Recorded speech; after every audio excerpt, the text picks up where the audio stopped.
Indian 2 பயங்கர ஒரு டிசாஸ்டராக அதை வந்து நம்ம வந்து பார்க்க வேண்டியதாக போச்சு. அது தியேட்டரில் போனதை தாண்டி இப்போ ஓடிடியில் வந்த பிறகு எல்லாருமே சோஷியல் மீடியா ஃபுல்லாக கமலையும் சங்கரையும் ட்ராவல் பண்ணுற ஒன்றை பார்க்குறோம். இந்தியன் வந்து ஒரு பெரிய ட்ரெண்ட் செட்டர் படமாக இருந்த ஒன்று அது இன்னைக்கு இருக்கிறது எப்படி பார்க்குறீங்க? இந்த மேக்கப்பே அபத்தமாக இருக்கும். 25 வருஷத்துக்கு முன்னாடி போட்ட மேக்கப்பு பெர்ஃபெக்டாக இருந்தது. இந்த தூர்தர்ஷனில் செவ்வாய்க்கிழமை ட்ராமான்னு ஒன்று நடக்கும். அதான் வந்துட்டாரே அப்படின்னு ஒருத்தர் கேரக்டர் உள்ள வரும். அந்த மாதிரி ஒரு ஆர்டிஃபிஷியலாக ஒரு விஷயத்தை பண்ணி வச்சிருக்காங்க. பிரம்மாண்டமே இன்னைக்கு இனிமேல் எடுபடாது. கதைக்கு தேவையான பிரம்மாண்டங்கள் மட்டும்தான் போகும். படம் அந்த படம் சொல்லக்கூடிய கதை அதை எப்படி நகர்த்திட்டு போகுதுங்கிறது தான் இன்னைக்கு வரலாற்றில் முதன்முறையான்னு நினைக்கிறேன். வாங்கினதுல பாதி தான் கொடுக்க முடியும், பாதி ரிட்டர்ன் பண்ணுங்கன்றதெல்லாம் வந்து ஓடிடியில் நடக்கிறது. பெரிய பெரிய படங்கள் அடுத்தடுத்து இருக்கு, அதனுடைய பிசினஸ் பாதிக்குமா?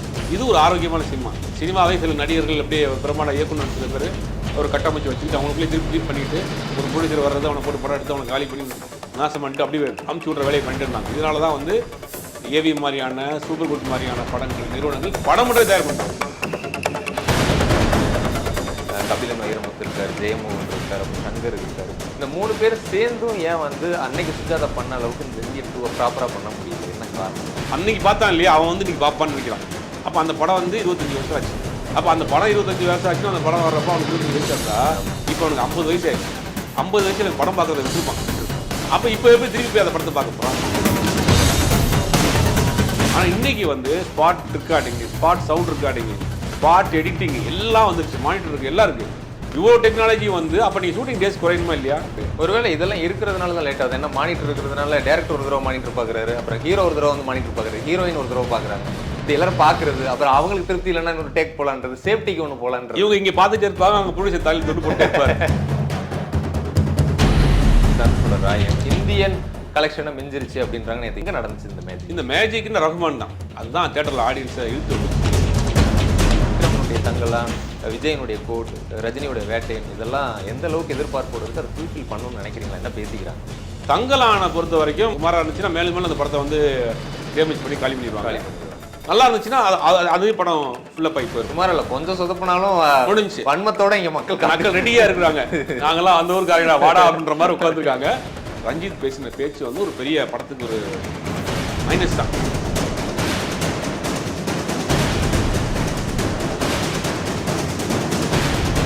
ஏஷியாநெட் நியூஸ் தமிழ் நேயர்களுக்கு வணக்கம். இன்று நம்மோடு சிறப்பு விருந்தினராக பத்திரிகையாளர் சுபேர் அவர்கள் நம்மோடு இணைந்துள்ளார். அவர் நிகழ்ச்சிக்கு வரவேற்போம். வணக்கம் சார். வணக்கம் சார். பார்த்தோம் அப்படின்னா உலகநாயகன் கமல்ஹாசன் அவர்களுக்கு விக்ரம் வந்து பெரிய ஒரு சக்ஸஸை கொடுத்த படம் அவருடைய கெரியரில். அப்படி நம்ம பார்த்ததில்ல. அவரே நிறைய ரோலக்ஸ் வாட்சிலிருந்து கார்லேருந்து அப்படிலாம் கொடுத்து எல்லாமே என்கரேஜ் பண்ணிட்டு இருந்தார்.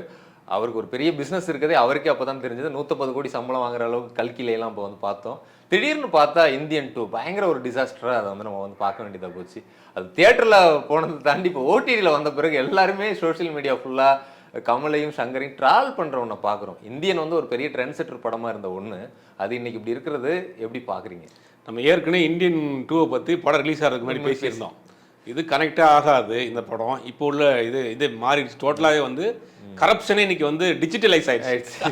அப்படிங்கும் போது செட் ஆகாது அப்படின்னு நம்ம ஏற்கனவே பேசியிருந்தோம். அதே மாதிரி தான் நடந்தது. படம் தியேட்டர் ரிலீஸ் ஆச்சு, விமர்சனங்கள் தாறுமாறாக வந்துச்சு.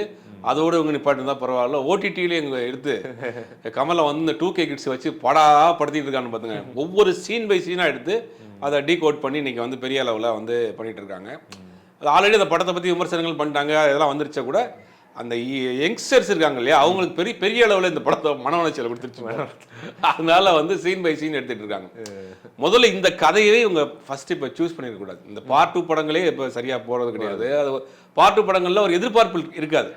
அந்த கேரக்டர் தானே வரப்போகுது அதே கதையில். அப்படிங்கும் போது பெருசாக வராது.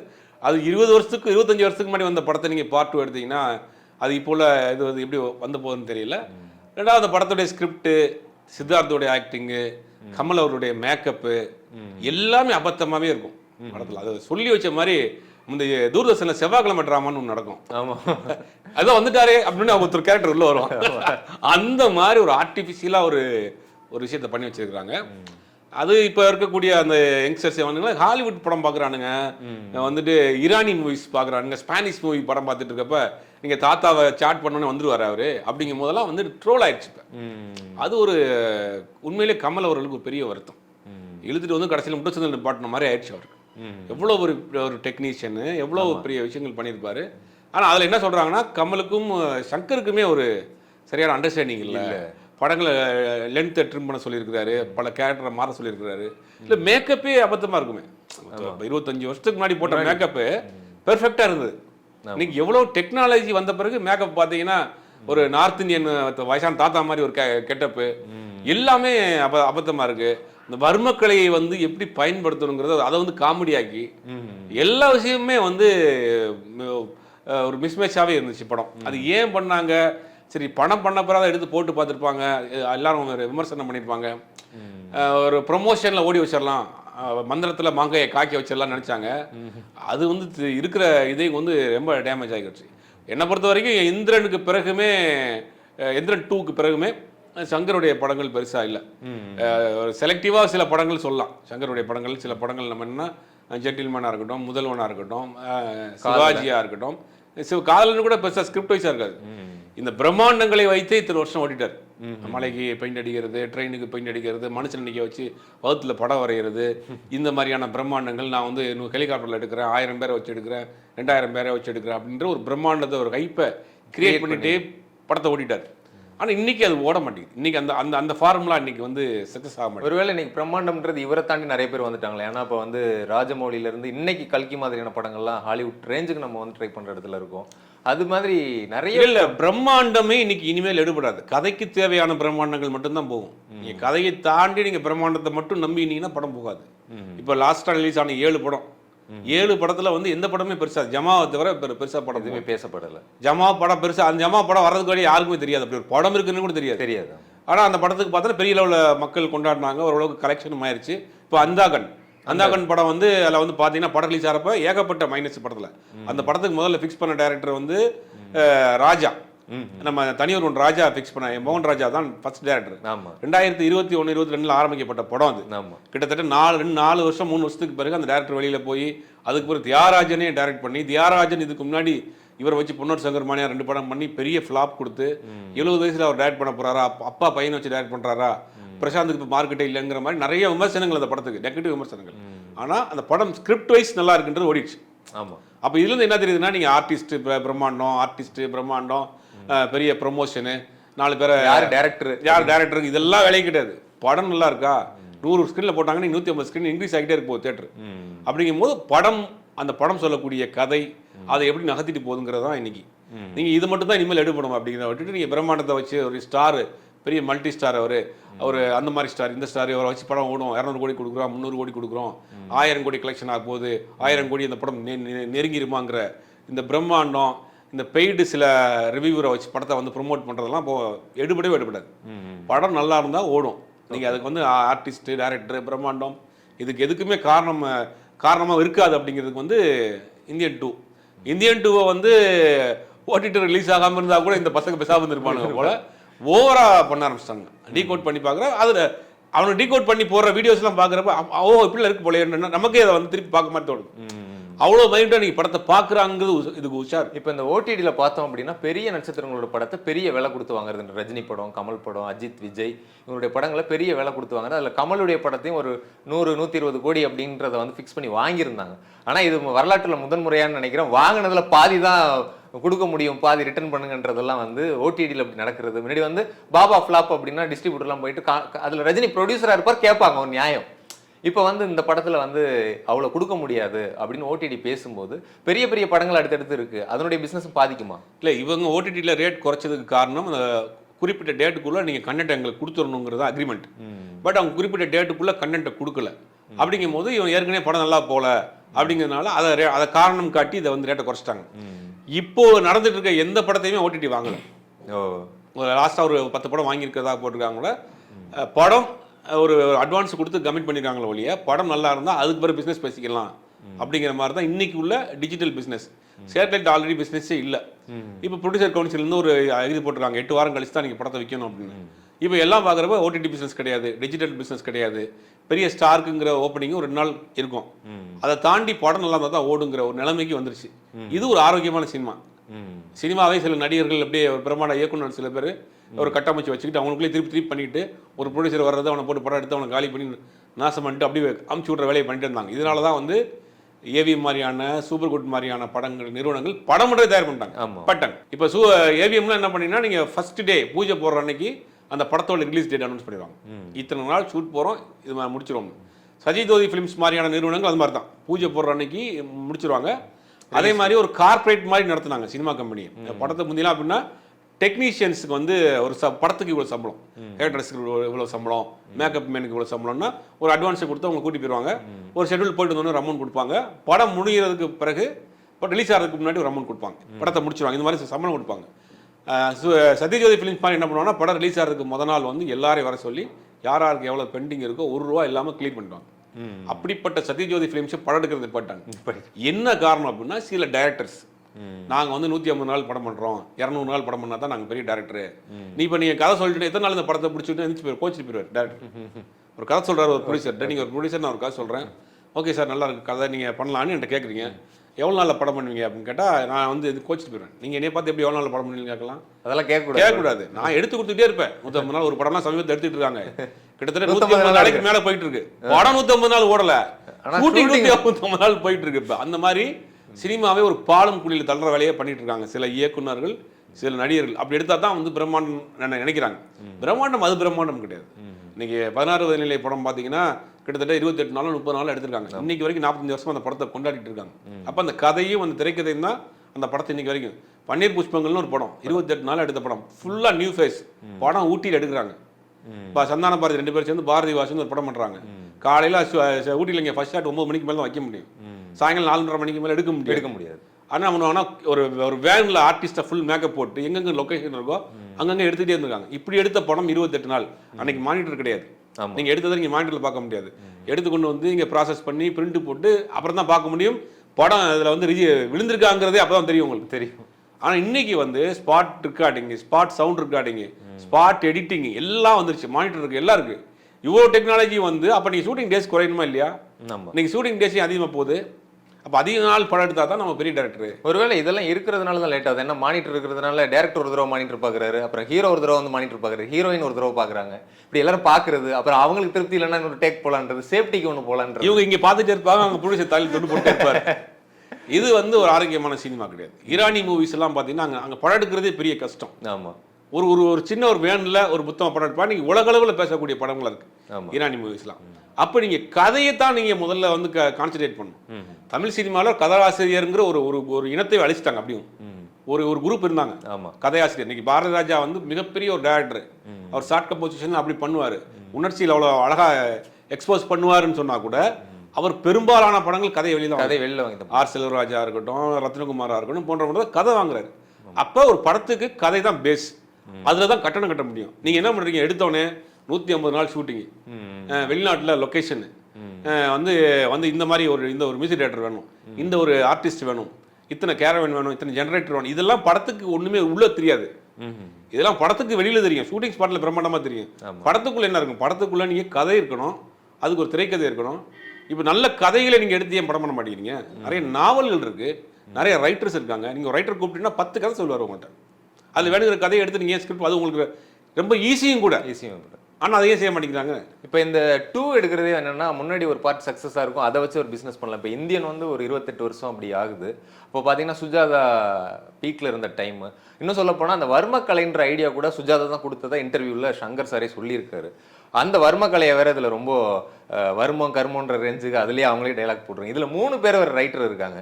கபிலன் வைரமுத்து இருக்கார், ஜெயமோகன் இருக்கார், அப்புறம் சங்கர் இருக்காரு. இந்த 3 பேர் சேர்ந்தும் ஏன் வந்து அன்னைக்கு சுஜாதா பண்ண அளவுக்கு இந்த இந்தியன் 2 ப்ராப்பராக பண்ண முடியல? என்ன காரணமா இருக்கும்? இல்லை, அந்த கதை பேஸ் இருக்கு இல்லையா, அந்த கான்செப்ட் இப்போ ஒர்க் அவுட் ஆகல. இப்போ அது யதார்த்தத்துக்கு நீங்கள் ஒத்து வரல. லஞ்சமே இன்னைக்கு வந்து உங்களுக்கு காமன் ஆயிடுச்சு இல்லையா? அது லஞ்சம்ங்கிறது இன்னைக்கு மக்களுக்கு ஒரு பெரிய பிரச்சனை இல்லை. லஞ்சத்தை தாண்டி இன்னைக்கு பெரிய பிரச்சனை, வேலை வாய்ப்பாக இருக்கட்டும், பொருளாதாரமாக இருக்கட்டும், நாட்டில் நடக்கிற ஜாதி மத மோதல்களாக இருக்கட்டும், இன்னைக்கு அரசாங்கத்தினுடைய அடக்குமுறையாக இருக்கட்டும், இன்னைக்கு அதை தாண்டி நிறைய பிரச்சனைகள் இன்னைக்கு மக்கள் வந்து ஃபேஸ் பண்ணிட்டு இருக்காங்க, தினந்தோறும் ஃபேஸ் பண்ணிட்டு இருக்காங்க. அப்படிங்கும்போது லஞ்சம்ங்கிறது வந்து ஒரு காய்ச்சல் தலைவலி மேலே ஆகிப்போச்சு இன்னைக்கு. அதை தாண்டி நம்ம இன்னைக்கு மிகப்பெரிய ஒரு நோயில் பிடிபட்டிருக்கோம். இன்னைக்கு இந்தியாங்கிற நாட்டில் ஒரு மிகப்பெரிய ஒவ்வொரு நாளும் ஒவ்வொரு செய்திகள் வந்துட்டு இருக்கு. அப்படிங்கும்போது அதை நோக்கி நீங்கள் அந்த விஷயத்தை கனெக்ட் பண்ணுற மாதிரி படம் எடுக்கணும். ரெண்டாவது இப்போ இருக்கக்கூடிய அந்த 2K கிட்ஸ்ன்ற ஆளுங்களுக்கு லஞ்சம்ங்கிறது வந்து ஒரு பெரிய விஷயமா தெரியல. போவோம் பைக்கில் பிடிச்சா 50 ரூபா கொடுத்துட்டு போயிருவோம் அப்படின்ற நிலைமைக்கு இன்னைக்கு வந்துட்டாங்க. அப்படிங்கும்போது அந்த இது கனெக்ட் ஆகல, அந்த பேஸே தப்பு.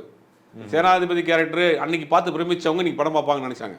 ஆனா அன்னைக்கு பார்த்த ஆட்கள் நீங்க 50 வயசு ஆகி போச்சு அவனுக்கு. அப்படிங்க அவன் படம் பார்க்கறதே மறந்துட்டான், அவன் சேனாதிபதி கேரக்டர் மறந்துட்டான், சந்துருவையும் மறந்துட்டான்.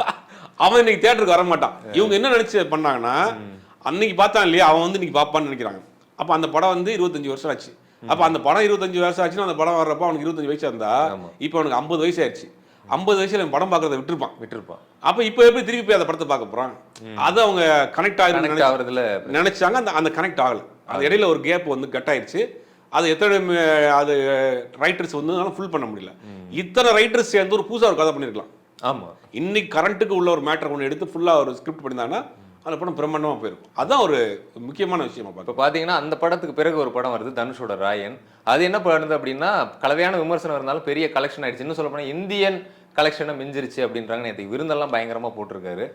படம் அது வந்து கலவையான விமர்சனம். எந்த இடத்துல அது இந்தியனை விட தாண்டி சக்சஸ் ஆச்சு? இன்னும் ஏ சர்டிஃபிகேட்டோட ரிலீஸ் ஆன படம், குடும்பமா பார்க்க முடியாது, குழந்தைகள் பார்க்க முடியாது, ஆனா வசூல் பண்ணிருச்சு அப்படின்றாங்க. எங்க நடந்துச்சு இந்த மேஜிக்? இந்த மேஜிக்னு ரஹ்மான் தான்.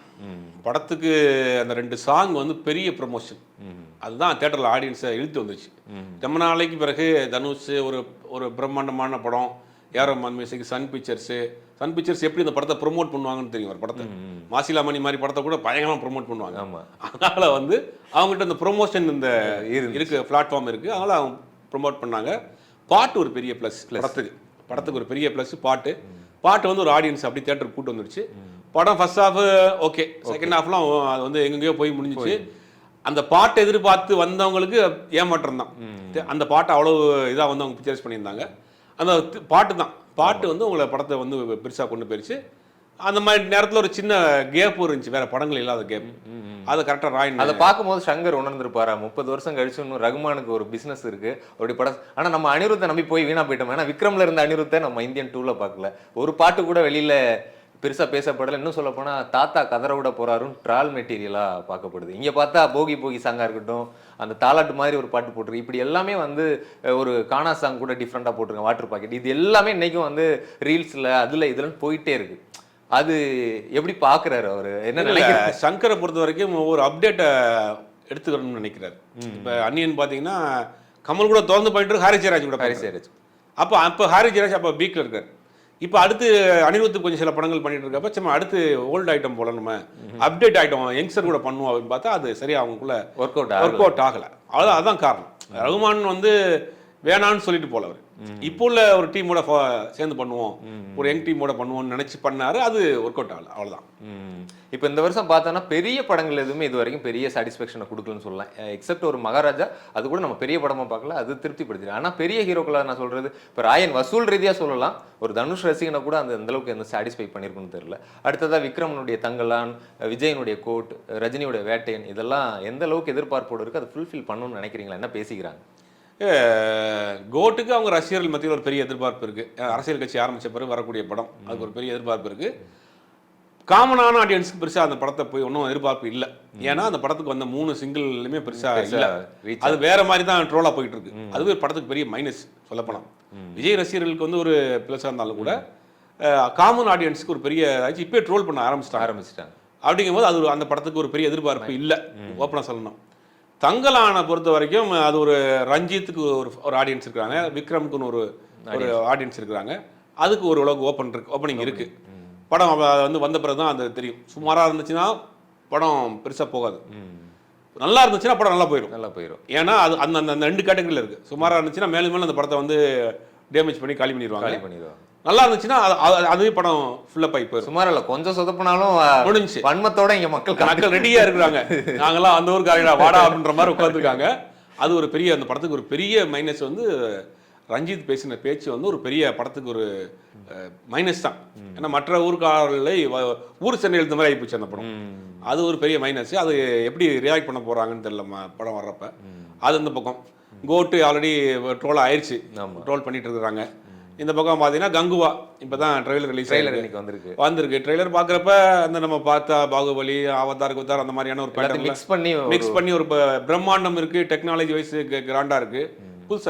புதுசா இல்லை அதான் பிரம்மாண்டம் இருக்கு, டெக்னாலஜி இருக்கு, எல்லாமே இருக்கு.